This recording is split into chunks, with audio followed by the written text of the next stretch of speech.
Hey everyone, and welcome to a video about safety regulations. Today we're trying to find out what kind of OSHA violations we can find within the two greatest expansion packs of all time, Blue Shift and Opposing Force.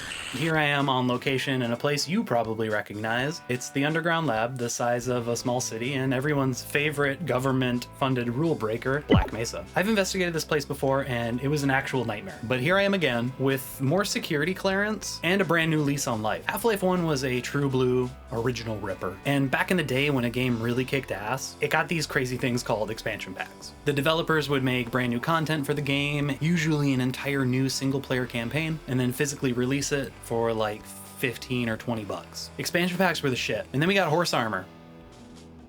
And it's been downhill since then. But that's a rant for another YouTuber. What I'm interested in right now is guardrails. Like this. And safety signs. Like that.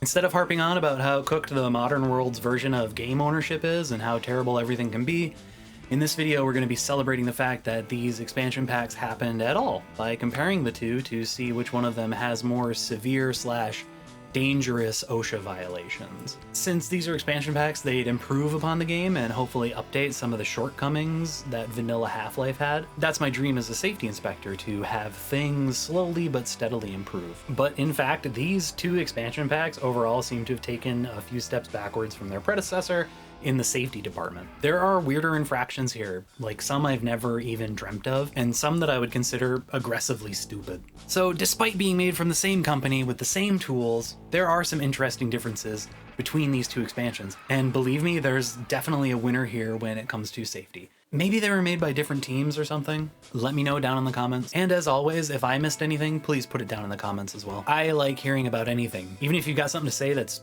totally unrelated, like what my favorite type of fox is, feel free to put that down in the comments as well. I hope you're all being nice to yourself and the people around you. Let's get our feet on the ground and start the inspection.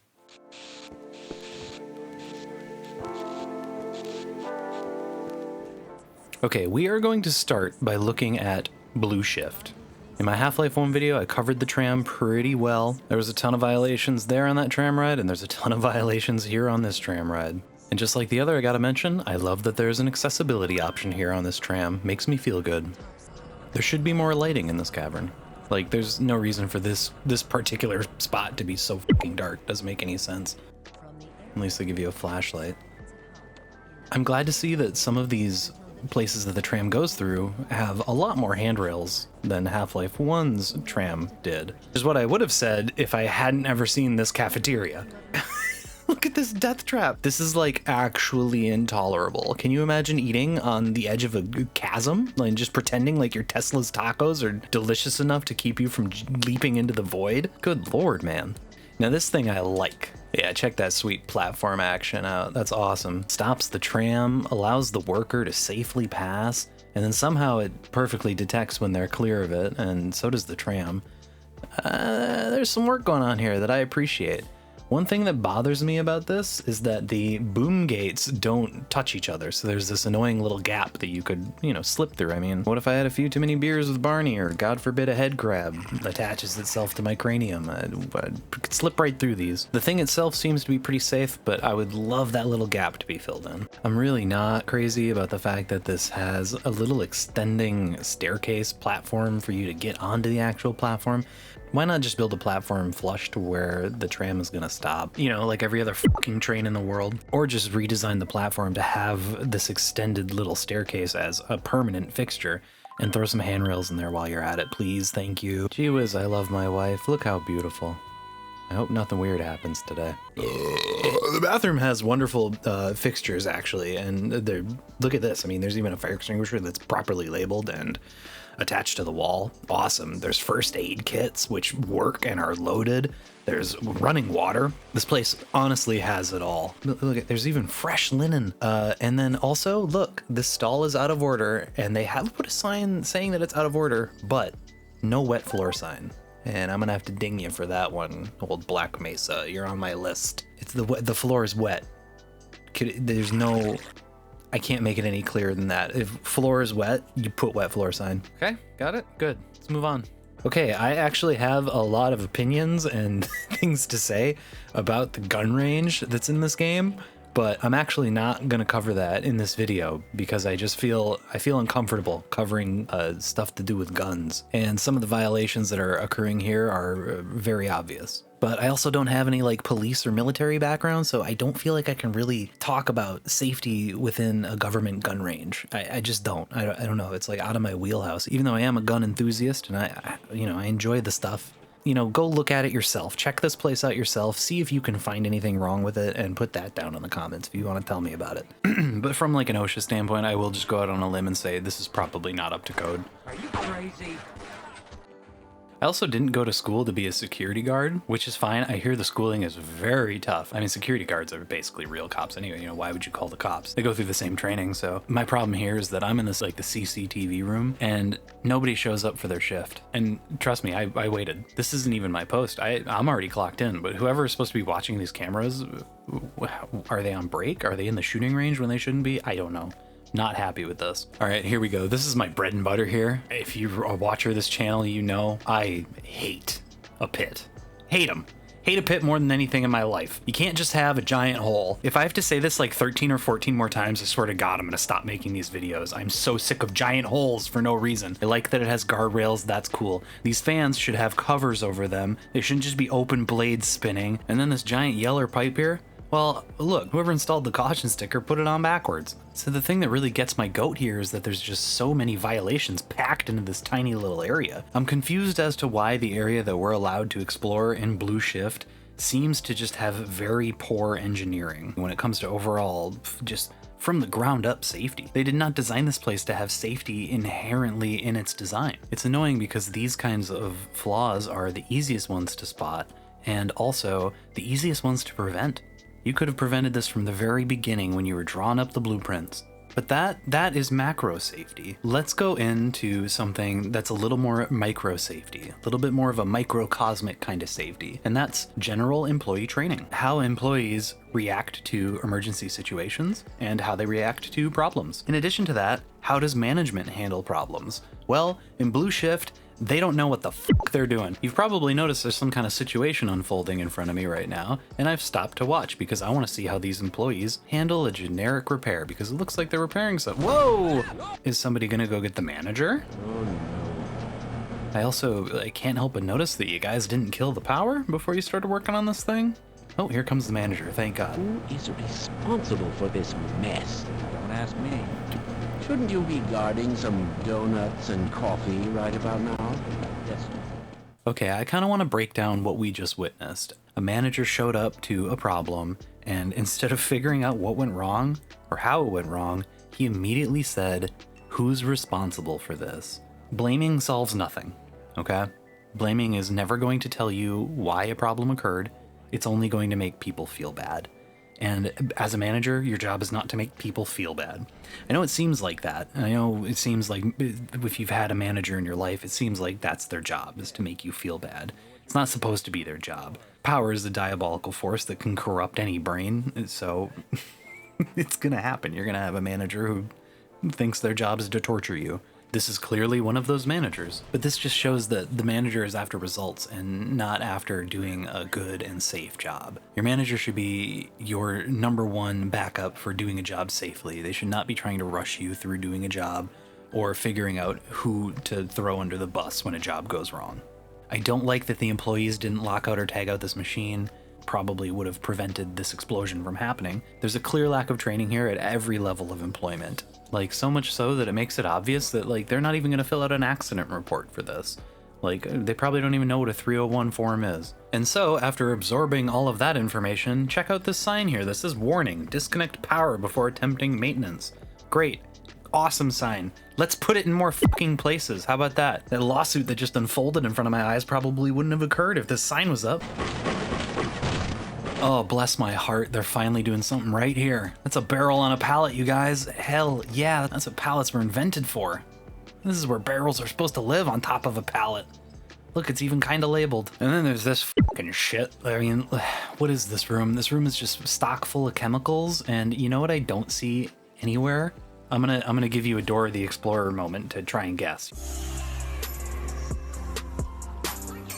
An eye wash station. Where are all of the eye wash stations? Have you ever seen an eye wash station in a single video game? If somebody puts an eye wash station into their game, I will crawl on my hands and knees all the way to the developer's studio, and I will pray at their blessed altar. If you work in a place that has injurious, corrosive materials, it is required that your workplace has an eye wash station, or at least eye wash kits in your first aid kits. If you're unsure whether or not the chemicals that you're working with are corrosive or dangerous in nature, check the SDS. What is that? Safety data sheet. You should have a binder of safety data sheets in the place that you work as well. I am actually saving all of my money from YouTube ad revenue, and as soon as I get enough, I'm gonna buy one of them from like Webstront or some shit, and I'm gonna install that bitch right into my bathroom. Probably use it as a bidet or something, but I'll wash my eyes once in a while. Have you ever seen hazard lights blink this slowly?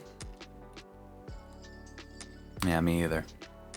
There's one thing that Blue Shift does have more of than Opposing Force, and it is the safety signs. Especially in this here stairwell, there's a sign on every platform, and they're all good. Well, kind of.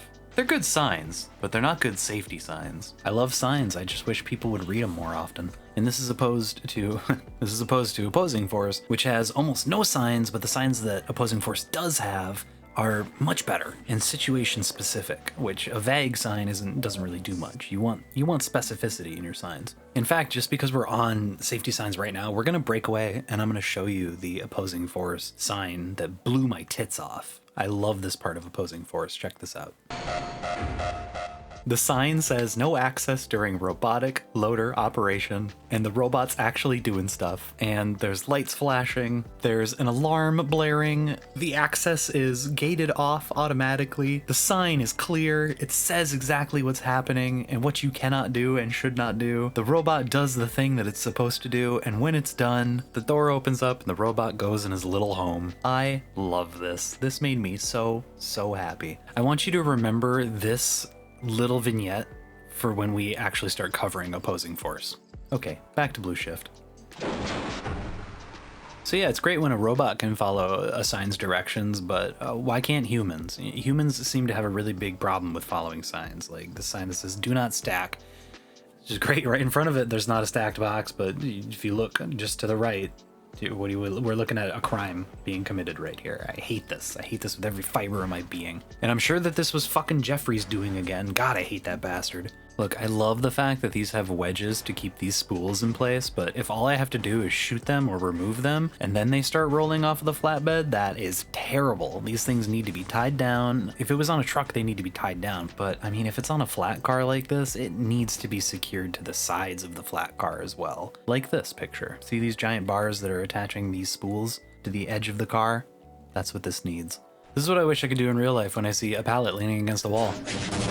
The craziest thing about covering Blue Shift so far to me has been that not only is this game dangerous within the game and when comparing it to modern OSHA standards, but it's also potentially dangerous for your real life health. Why? Because of the ending sequence and its horrendous green flashing lights. I can't even play this on YouTube because it'll probably make somebody's brain explode. I'll show you how it looks when it's reflected onto my face. That's about as good as I can do it. Man, if you've got epilepsy, probably don't even watch this part. Like, isn't this nuts? How did this make it in? That takes up the whole screen multiple times. This game is like it's an optical hazard. All right, we gotta move on to Opposing Force. This video's getting too long. Oh man, we are on to Opposing Force, my beloved Opposing Force. I love this expansion pack so much. It's one of my favorite expansion packs for any game ever. I mean, you got tongue-in-cheek military commentary, you got a gun that you feed ammo to. Look, it's a living creature. I love Opposing Force. And so because of that, it pains me to say that, man, I think that Opposing Force might have worse OSHA violations in it than Blue Shift. To put it simply, Opposing Force just has much higher peaks of cool OSHA details and way lower valleys of terrible OSHA violations that are mind-boggling and incredibly dangerous. More dangerous than anything I've probably ever covered before. And then there was one specific scene that I stumbled across in this game that made me so happy. Just like so happy to be a video game safety inspector, and I can't wait to show it to you. So let's get into it. You don't gain control in opposing force until after the whole incident has occurred. So a bunch of structural damage has already occurred. So it's impossible to know what amount of this damage is because of failures or because of... I refuse to go another step. Yeah, I don't blame you, bud. Or because of a lack of sticking to safety regulation. It's impossible to do that in this situation. What's not impossible is proving that the employees here in this part of Black Mesa are clearly trained in emergency action plans. I love seeing this. They're carrying somebody out on a stretcher. I mean, it shows that they do have some kind of responsibility to emergencies. This shows me that at least one of these guys is properly trained in first aid response or CPR. That's awesome. Although I would love to see a hard copy of their certification if somebody could grab that for me. There is like a serious lack of signage in Opposing Force, and the signs that Opposing Force does have are pretty bad. Like this clean suit required sign, which I love, but it's just so bad. It's such a bad warning sign, and it is absolutely not up to ANSI Z535 safety sign standards, and it looks like an eyewitness drawing of a cryptid. Okay, that's not safe. Okay, no, that's fine. I'll go inspect somewhere else. Okay, I don't know a ton about laser safety, but I do know enough to say that this laser area, whatever they're doing here, disgustingly out of code. These are obviously FDA class 4 lasers and made this whole room explode, as you can see, when it got redirected accidentally. This goes back to signage. There's 0 signs around here except for this piddly little sign that provides no information. There's no PPE warnings at all anywhere. I have no idea if these lasers are ionizing or non-ionizing, so I don't know if it's radioactive. And then the laser containment here is, I mean, why? Why are these lasers just exposed to the open air? They're not contained whatsoever. This doesn't look like an actual laboratory. This looks like a science fair project. Something I do like about this room is that when everything explodes, the lasers fail, this red warning light comes on, which is crazy that they built a laser room like this and then also had the foresight to think that, hey, this might go wrong. Maybe we should put in some hazard lights.